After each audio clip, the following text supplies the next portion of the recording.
I came back from my Tinkerbell days sore. I always had the best time. I don't think it was difficult to find Jude scary at all, because as Captain Hook, he's this big scary pirate captain, and then Offset, he's this perfect gentleman, and you would have never known it was the same person.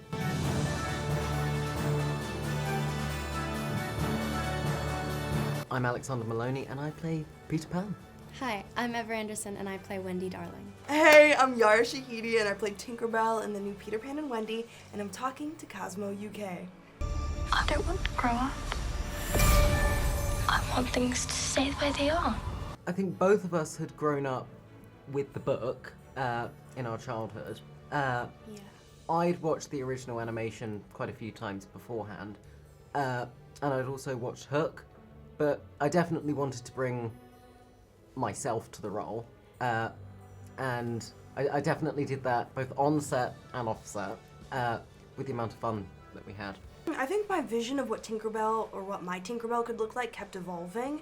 Obviously, I think the script meant there were already natural departures in her story and storyline, even acknowledging that she's more than a sidekick, but she's the reason why everybody flies in Neverland, was really cool. But honestly, it came down to getting on set and playing and experimenting. So, of course, I had visual references from silent movies and from people that inspired her certain expressions or movements, but it wasn't until we were able to really play and see what works that we slowly started to develop her own kind of visual language.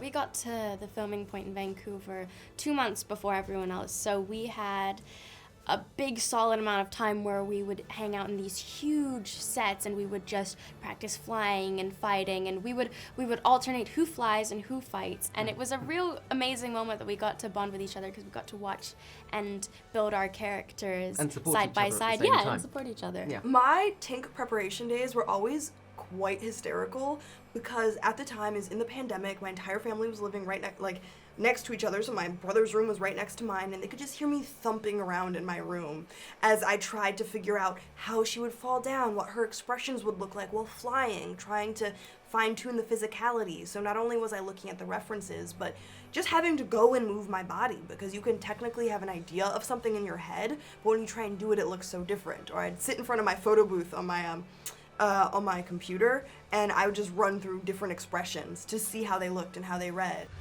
Peter Pan? Were you expecting someone else? I had Tinkerbell playlists and all sorts of stuff. I had a song by Mia Gladstone and Sudan Archives.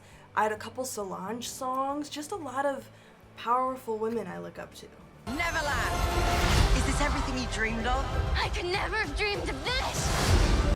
Vancouver and Newfoundland were absolutely amazing. So we had the sort of indoor sets in Vancouver, but Newfoundland we used for Neverland, and it was just breathtaking. I loved it so much. I did too. Yeah.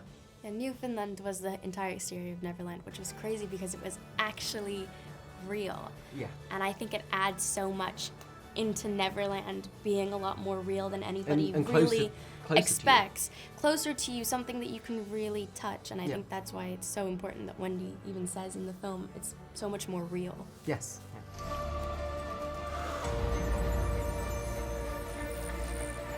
Gotcha!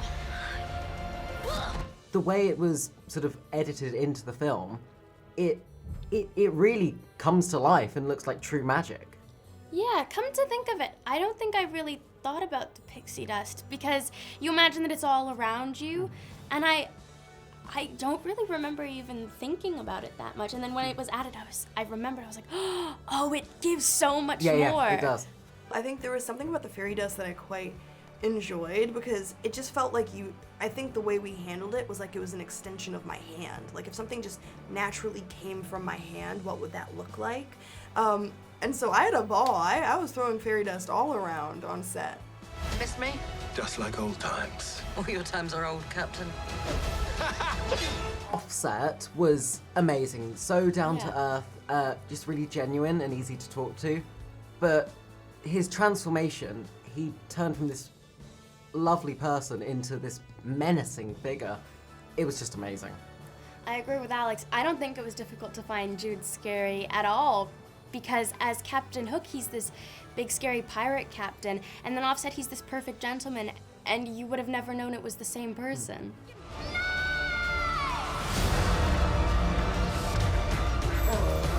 So the other people, like Alexander and Ever, did flying lessons in school, and for my character, because it was so reliant on visual effects, since my character is so small, I didn't need to be on wires because they were going to have to recreate the entire performance anyway and size me down. And so at the end of it, I ended up just doing body references for the animator. So what I would do is I would do my facial performances in front of a ton of cameras, and then we'd move to a larger side of the kind of stage that we were on, and they have a couple cameras, and I had this life-size Kermit the Frog doll that I'd work opposite of sometimes, but they'd use whatever was kind of in the area, because all I had to do is give references of like, how would her hands land when she lands? How does she settle into a certain position? And so all of my stuff was just kind of loose reference work that then the visual effects team really artfully went in and fine-tuned. But it was really funny. It was a lot of jumping around, because we'd have to mimic what it felt like for me to land somewhere, or what it would feel like for a character that had wings to run, and being super light on my feet. It was really interesting. A little bug did it. I don't think that's a bug. She is a fairy. I wish I could say they were real. I wanted them to be real. The wings were added after the fact, but I think that was for the best, because I came back from my Tinkerbell days sore. I always had the best time, but I think it was such a particular way of holding my body that I would be so sore for days afterwards, even though I wasn't doing, everyone else was flying up on wires and I wasn't doing any of that, but I'm glad there were no wings, because if wings were added to the equation, who knows if I would have been ready for the next day. No rules, no schools, no bedtimes, and most of all, No growing up. I always tell this one. It's basically it's Peter and Wendy flying along, and they're having just racing in the air, having fun. And Wendy goes into the lead, so I thought it would be funny to have a chat with the stunt riggers, who the next time, instead of Wendy going forward, she went flying backwards instead. Yeah, your reaction. Yeah, I was appalled. Yes. You ended it by blasting me with a water gun. Oh, yes! Basically, my last scene was a flying scene, and I was stuck up there in my harness, and Eva just burst onto set, and yeah, I was drenched. Well, because he comes in with water sets every 5 minutes on set, and he's like, attack! Yeah. And then, so he was squirting everybody, so I finally thought that I would get my revenge Yes, with my and- terrible and you aim. did. So he was You stuck did. up in the air, immobile. That is one big... Not being with the rest of my cast really required another level of imagination that I'm quite appreciative of, honestly. So, I mean, David Lowery did such an excellent job of giving me as much to work with as possible. I got to see scenes that they had filmed, and I would only film my scenes after they had done their primary filming, so I knew exactly what I was entering. And they even had really detailed storyboards. But long story short, by the time we got to it, I was on a set that isn't too dissimilar from this kind of space that we're in now, having a backdrop behind me, and then just having cameras and lights in front of me. And so I think it just required me really buying into the idea of being in Neverland. To grow up might just be the biggest adventure of all.